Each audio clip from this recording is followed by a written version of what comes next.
Salut tout le monde, j'espère que vous allez bien. Bienvenue à ce flash live spécial de Pâques. J'espère que vous commencez bien ce lundi de semaine de Pâques où on a annoncé comme quoi qu'on veut faire un spécial dirigé sur la passion de Jésus, ce qui tous les jours qui précèdent finalement le moment où il est arrivé à la croix.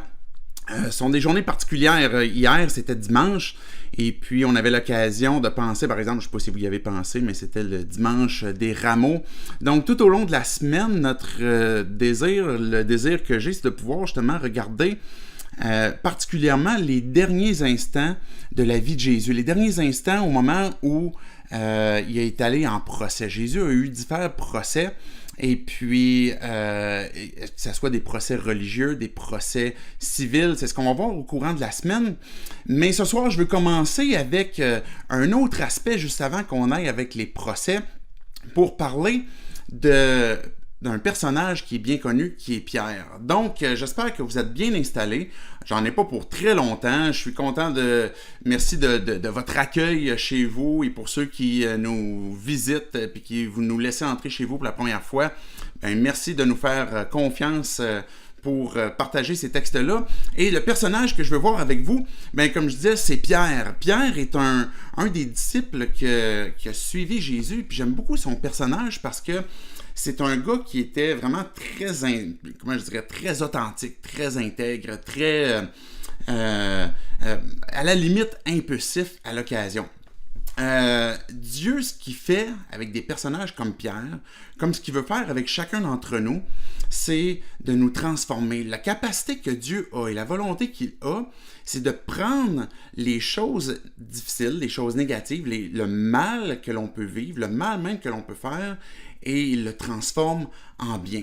Peut-être que vous dites, là, on est dans une période un peu plus négative, et puis commencer à parler du procès de Jésus, parler de Pierre, qui est dans les derniers instants, qui est peut-être pas toujours très glorieux, ça semble être une heure qui est beaucoup dirigée pour ce qui était ténébreux. Peut-être que vous dites, on n'a pas envie nécessairement dans un contexte comme on est dans le confinement, puis qu'on est un peu restreint, on vit différentes inquiétudes, de penser justement à des choses plus lourdes. L'objectif qu'on voit justement avec la Pâque, puis qu'on voit avec toute l'œuvre que Dieu a, quand il nous emmène à considérer le pourquoi il est allé à la croix, c'est justement pour nous apporter une bonne nouvelle. Et que le procès, que même si cette heure ténébreuse qu'on va parler au courant de la semaine du procès de Jésus est plus justement sombre, que ça nous conduit ultimement à une bonne nouvelle. Juste pour rapidement faire un peu la chronologie des derniers événements, pas de toute la semaine de la Passion, parce qu'on va se concentrer plus à partir du moment où Jésus a pris son dernier repas avec les disciples, qu'on appelle la Sainte Seine, donc on appelle aujourd'hui la communion, parce que c'est encore aujourd'hui un souvenir, un mémorial que l'on a. On va commencer à partir ça va être notre marqueur, notre point de départ, où Jésus a pris ce repas de la Pâque. Si vous étiez là, le 2 dimanches, on a parlé du moment où Jésus a lavé les pieds, mais c'est exactement ce moment-là que Jésus a pris son dernier repas avec les disciples. Et dans le fond, ça se trouve à être, on pourrait dire, jeudi soir. Dans le cas d'un contexte des Juifs, la journée va changer comme au coucher du soleil. Donc, nous, on va dire le jeudi soir, pour eux, c'est le vendredi qui vient de commencer, le vendredi saint.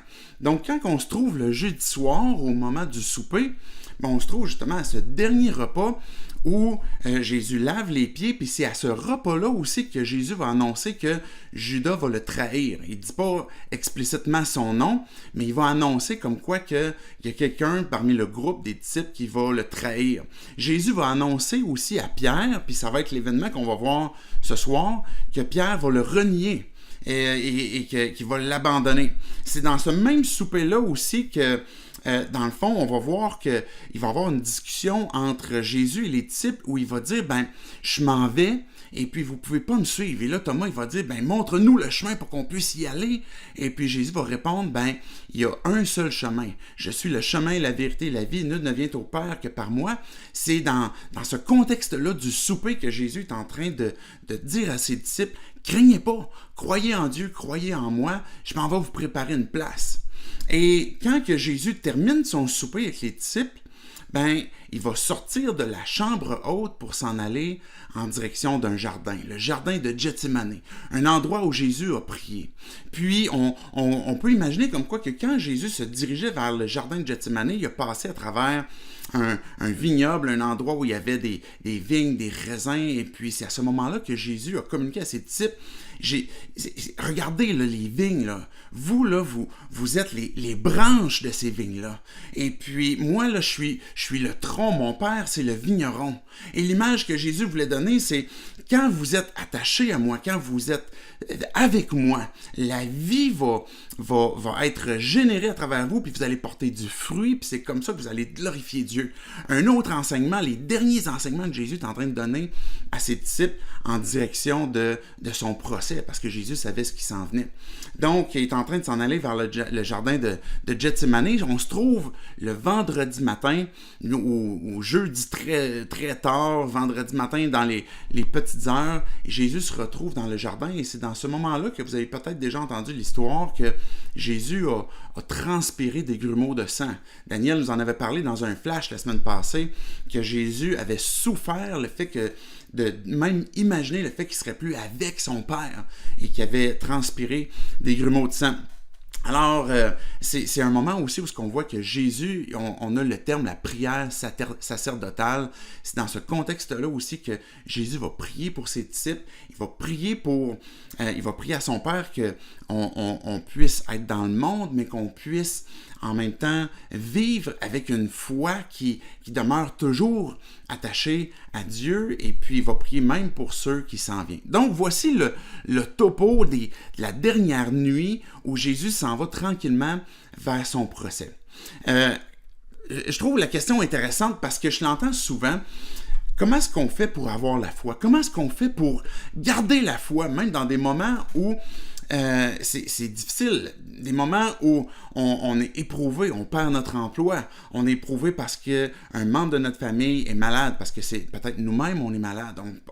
Comment est-ce qu'on fait pour garder la foi quand on a l'impression que ce qui est devant nous devient un peu obscur, on ne sait pas ce qui nous attend, on ne sait pas ce qui va arriver, est-ce que je vais réussir à terminer mes études, est-ce que je vais réussir à arriver à mon projet à terme dans le contexte dans lequel on est, il y a beaucoup d'incertitudes vers où on s'en va. Et comment est-ce qu'on fait pour garder la foi? Comment vous faites pour rester attaché à Dieu? Ou comment vous faites si vous avez un parcours d'intérêt avec Dieu puis vous n'êtes pas encore sur le point de dire « Ok, moi je crois puis je suis prêt à suivre Jésus », mais peut-être vous vous posez cette question-là. Comment est-ce qu'on fait justement pour croire, et puis que dans des moments difficiles comme ça, de croire que Dieu est présent, puis que Dieu s'intéresse à nos vies, puis que vraiment, il peut prendre ces situations négatives-là, difficiles, puis les transformer en bien. Comment est-ce qu'une situation difficile peut venir quand même générer en nous de la confiance puis de la foi en Dieu? Comment, quand nos repères ou quand nos points d'appui sont ébranlés, on peut rester quand même solide dans notre attachement à Dieu. Dans l'histoire de Pierre, dans le fond, brièvement ce soir, ce que je veux voir, c'est 3 erreurs que Pierre a fait puis que Dieu nous a laissées dans sa parole pour qu'on puisse en prendre connaissance puis les éviter. Peut-être à nous aussi. C'est pas toujours le même contexte que Pierre, que ce qu'on vit, mais les 3 erreurs qu'il a fait, on pourrait les éviter. Donc, 3 erreurs, puis on va conclure avec une leçon qu'on peut tirer. Donc, je vous invite, si vous avez une Bible ou une application, sinon vous pouvez m'écouter, j'ai pas préparé les slides, là. Tout ça est en direct, donc vous pouvez m'écouter. J'espère que je ne vais pas trop bégayer. J'espère que la technique ne va pas flancher aussi entre-temps. Bref, première erreur, on la trouve dans Matthieu 26, les versets 31 à 35. Matthieu 26, 31 à 35, je vous lis qu'est-ce que ça dit. Alors Jésus leur dit, et là on se retrouve à la fin du repas, « Vous trébucherez tous cette nuit à cause de moi, car il est écrit, je frapperai le berger et les brebis du troupeau seront dispersées.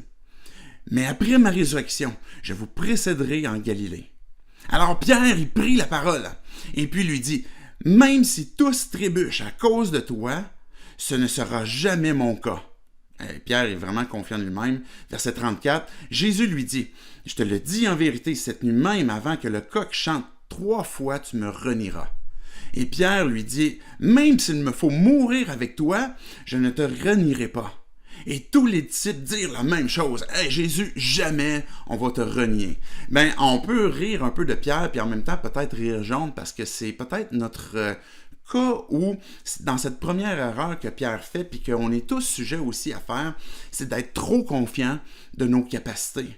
Jésus est en train de dire, ce soir, il va arriver quelque chose de difficile. Le berger va être frappé, puis les brebis vont être dispersées.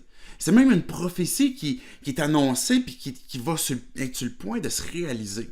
Malgré que ce soit une prophétie, puis que ça soit annoncé, puis que Jésus lui-même le dise à ses disciples, ben les disciples et Pierre vont dire, jamais nous, on va trébucher, on va jamais t'abandonner. Pierre, il est tellement confiant de ses capacités. Tu sais, le gars, il a du poil, il a du muscle, il est capable de contrôler bien des choses. C'est un gars qui était un pêcheur, qui avait son entreprise et puis qui est capable de brasser des choses.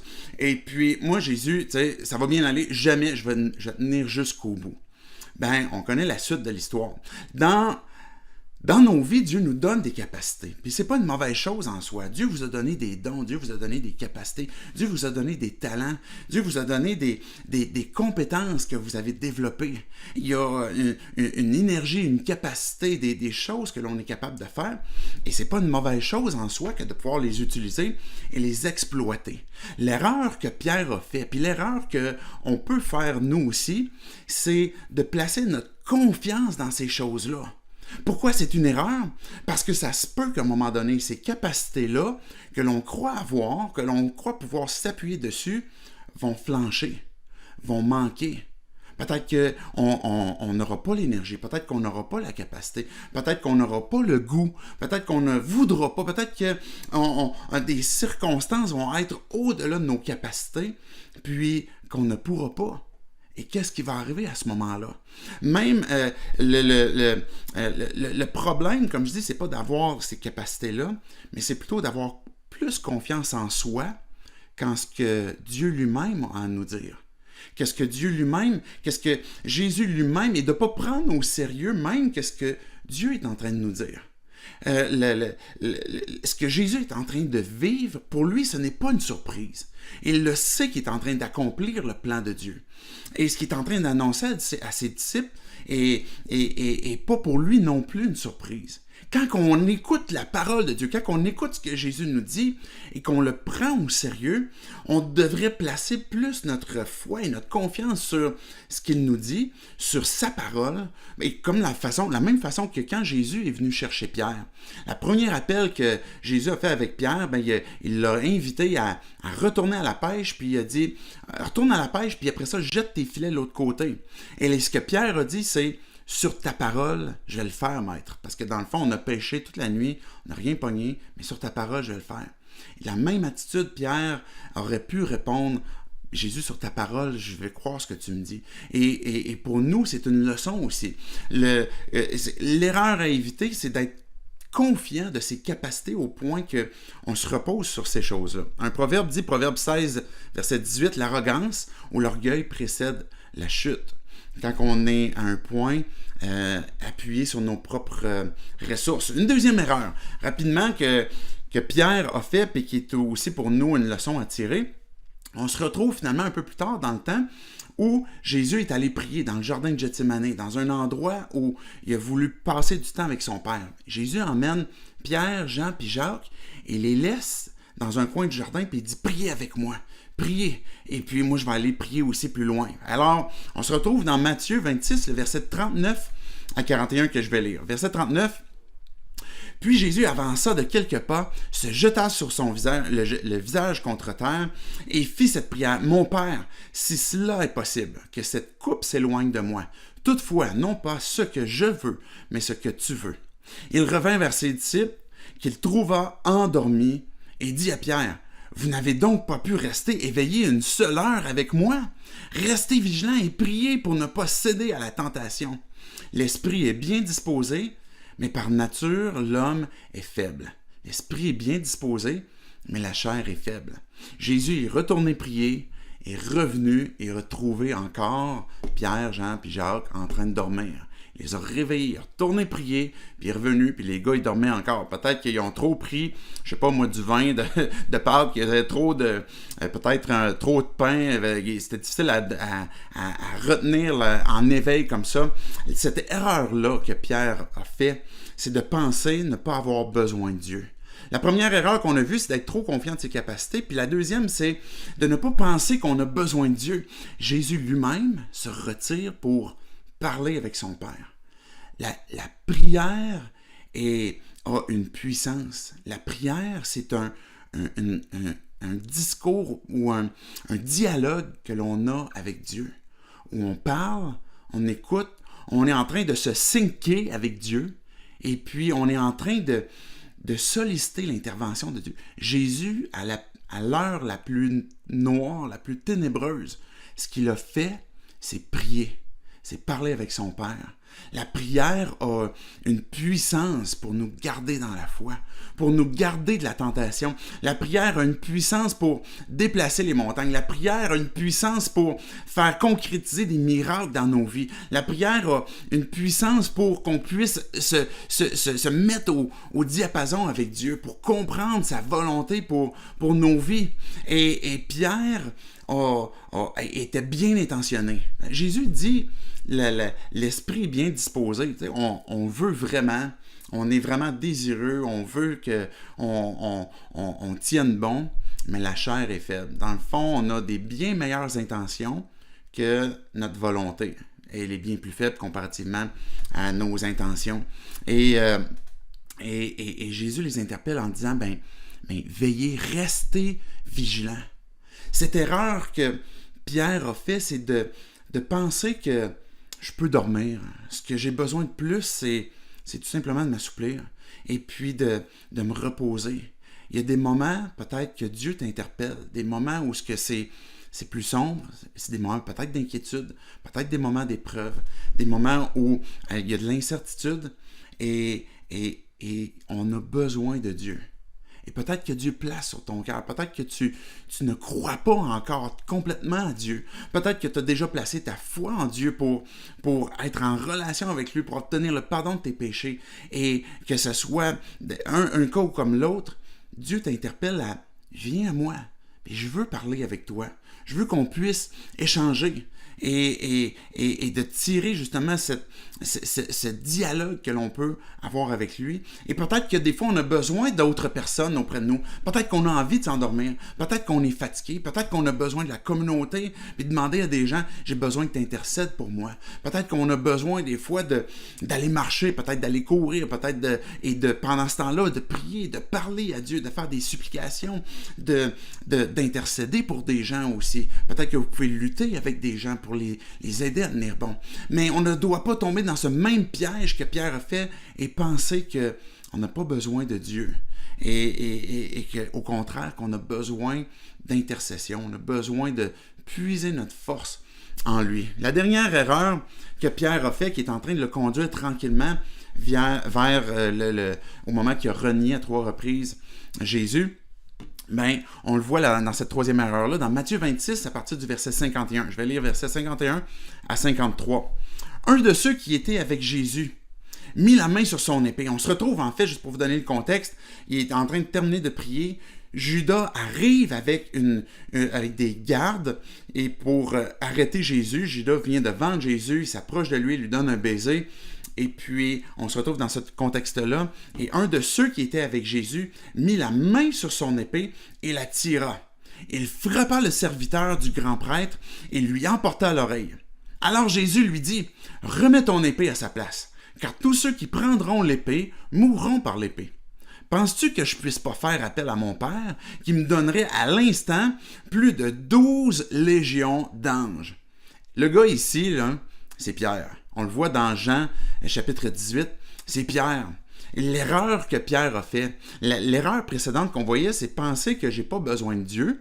Et la dernière erreur que Pierre a fait, c'est penser que je peux faire mieux que Dieu. C'est particulier, parce que Pierre, il est comme, Jésus, reste derrière moi, je m'occupe des gars. Il sort son épée, Et puis, flink, il coupe une oreille. On connaît même le nom du gars, c'est Malchus. Il coupe une oreille. C'est-tu parce qu'il a manqué son coup, il visait la tête? C'est-tu parce qu'il a voulu l'intimider? On ne sait pas trop. Jésus, on voit dans un autre évangile qui reprend l'oreille, la colle. Un miracle que Jésus a fait, même dans un gars qui venait pour l'arrêter. Mais ce gars-là, c'est Pierre, pensant que je peux faire mieux que toi, Dieu. Le reste derrière moi, mes plans sont bien pensés. Jésus, j'ai une bonne idée. Je vis des circonstances ténébreuses, des inquiétudes. Je vais concevoir des plans. Jésus est en train de dire, Pierre, remets ton épée à sa place. Ceux qui vont vivre par l'épée vont périr par l'épée aussi. Il va avoir... l'épée est un signe, est un symbole de justice. Le magistrat porte l'épée pour porter justice, donc c'est un symbole qu'on voit dans la Bible, mais c'est aussi une conséquence de la vengeance, une conséquence de la colère de l'homme qui n'accomplit pas la justice de Dieu. Et Jésus lui dit, remets ton épée là. Et Pierre, penses-tu pas que si je voulais, là, j'avais demandé à mon père de l'aide, il m'aurait envoyé 12 légions d'anges. Écoute, 12 légions d'anges, là, c'est clairement suffisant pour comme anéantir la petite poignée de monde qui était là pour prendre Jésus. Les moyens que Dieu a, les ressources que Jésus a, sont de loin supérieurs à ce qu'on peut penser, imaginer. L'appel que Jésus est en train de faire à Pierre, c'est Pierre, pense pas que tu vas pouvoir faire mieux que moi. Mes ressources sont plus grandes. Dieu est encore présent. Dieu est disponible. Dieu est en train de s'occuper de ta circonstance, en train de s'occuper de ta situation. Et même dans une période la plus sombre, où on a l'impression que la lumière est en train de s'éteindre, Jésus est en train d'accomplir son plan. La victoire est sur le point de s'accomplir. Les moyens divins sont infiniment au-delà, plus grands et plus puissants que les nôtres. On s'inquiète beaucoup sur le comment. Comment Dieu va faire? Comment Dieu va répondre demain? Comment Dieu va intervenir?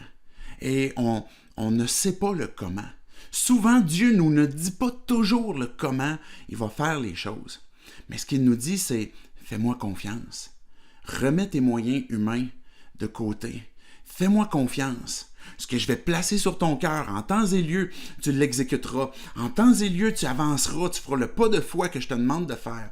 Mais pense pas que tu peux faire mieux que moi.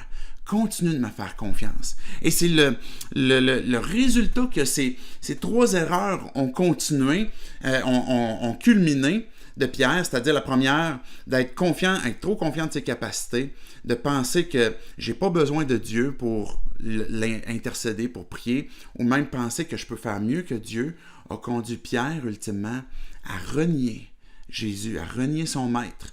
Et quand on voit même que Pierre, la façon qu'il a renié son maître, il y a même là une progression où il a tout simplement nié, et ensuite il l'a nié avec serment, en jurant, je vous jure que je ne le connais pas, et puis en terminant en disant, en menaçant, je vous jure que je ne le connais pas. Alors même Pierre, dans son reniement envers son maître, a culminé. Comment qu'on fait pour garder la foi? Comment on fait pour garder confiance? Comment on fait pour, dans des circonstances aussi difficiles, on ne peut pas jeter la pierre à Pierre, pour être un petit peu redondant, et penser qu'on ne ferait pas la même erreur. Mais cette histoire nous est laissée pour notre instruction, pour qu'on puisse en tirer profit, pour qu'on puisse se souvenir que notre foi est appuyée sur lui, qu'on a continuellement besoin de lui, et qu'on s'attend à lui pour le comment et le quand ils vont intervenir. Je vais vous laisser avec un dernier texte qui est de Hébreux 12, le verset 2, qui est une leçon finalement à tirer, que plus je crains Dieu, plus mes yeux sont sur lui, plus je suis en admiration, plus je suis en adoration de Jésus, de Dieu, de sa personne, et moins je crains les circonstances et les hommes. Hébreux 12.2 nous dit « Gardons les yeux fixés sur Jésus, qui nous a ouvert le chemin de la foi et qui la porte à la perfection. » Garde les yeux sur Jésus. Regarde-le. Place ta foi en lui, fais-lui confiance, attends-toi à lui. Et même le peu de foi, même si c'est gros comme un grain de moutarde, comme une poussière, Jésus va l'utiliser. C'est pas la quantité, mais ce qui fait l'effet de ta foi. C'est plutôt sur qui tu la places. Et comment il a fait grandir cette foi-là. Comment est-ce que celui qui est l'objet de ta foi fait en sorte que cette foi va accomplir l'œuvre de Dieu dans ta vie. Parce qu'il avait en vue, je poursuis le chapitre 12, verset 2 de Hébreux, parce qu'il avait en vue la joie qui lui était réservée. Il a enduré la mort sur la croix en méprisant la honte attachée à un tel supplice, et désormais il siège à la droite du trône de Dieu. Jésus a transformé cette heure la plus sombre comme l'heure la plus glorieuse de toute l'histoire, où il est mort pour donner une victoire complète et absolue. Et il nous invite à place tes yeux sur moi. Je veux faire grandir ta foi. Je veux que tu puisses me être dans une crainte, pas une crainte où on a peur pour se sauver de lui, mais une crainte où on est émerveillé, impressionné à un tel point qu'il n'y a aucune circonstance qui va nous faire peur. Il n'y a aucun homme qui va nous faire peur. Parce que Dieu dépasse de loin ce qu'on peut craindre, admirer, adorer. Je veux vous laisser sur un dernier chant. Ce n'est pas un chant qui a été préparé juste avant le confinement. Je n'ai pas demandé la permission au band si je pouvais la présenter. Ça a été une toune qui a été faite au moment d'un baptême. J'aime beaucoup cette chanson-là. Et puis, je vous invite à regarder. En fait, c'est une chanson qui a été faite en anglais. En dessous, il va y avoir les sous-titres en français. Si vous ne comprenez pas les paroles, vous allez pouvoir la suivre. Et je vous invite tout simplement à justement placer vos yeux sur Dieu, à l'adorer. Et puis, si vous ne connaissez pas Dieu comme votre sauveur personnel, peut-être lui demander déjà ce soir qu'il vienne vous parler et qu'il vienne amener votre foi peut-être à un pas plus loin, qu'il se révèle à vous d'une façon spéciale. Donc, je vous souhaite une excellente soirée. Je vous place la dernière toune et on se dit à demain soir. Salut tout le monde. Bye bye.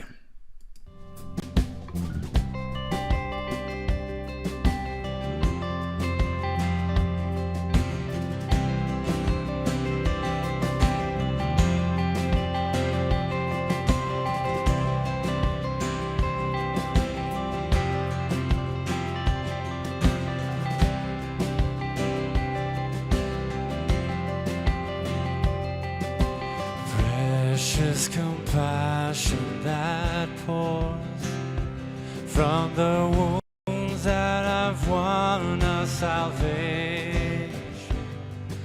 Sin was strong, but the Savior is stronger.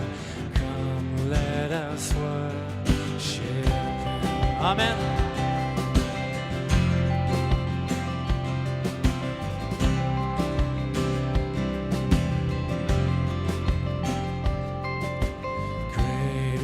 The debt that we owe, and how high was the price of our healing, paid in full by the one who is worthy. Come, let us worship Him. Let's worship Him. Raised to life with Christ the Savior, in His name, a new creation now. Our song will rise, adoring Christ the Lord.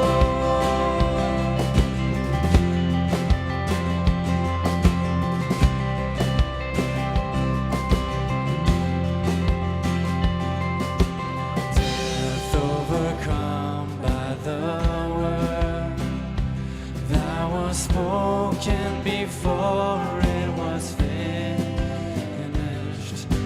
Jesus saves is our song everlasting. Come, let us worship Him. raised to life with Christ the Savior in His name, a new creation now, our song will rise, adoring Christ the Lord.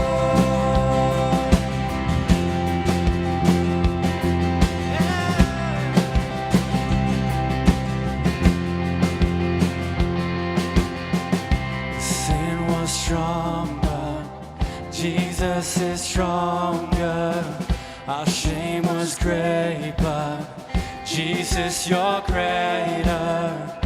Sin was strong, but Jesus is stronger. Our shame was great, but Jesus, you're greater.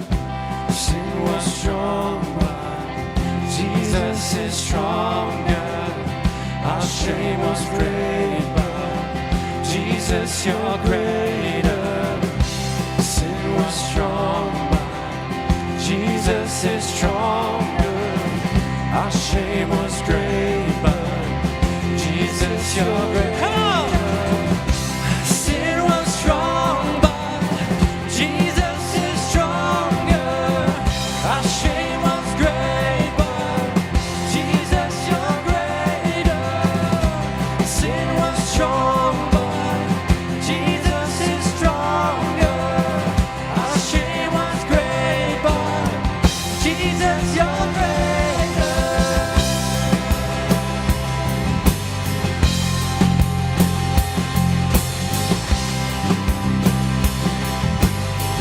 Jesus, you're greater.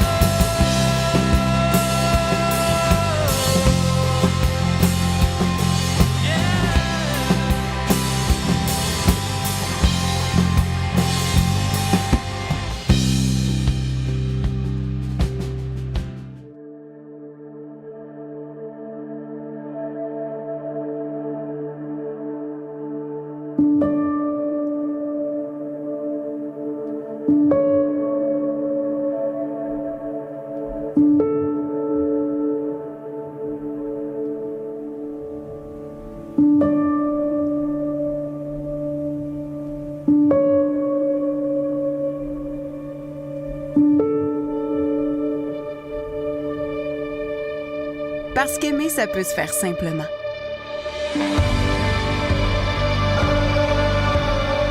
Des petits gestes, une grande différence.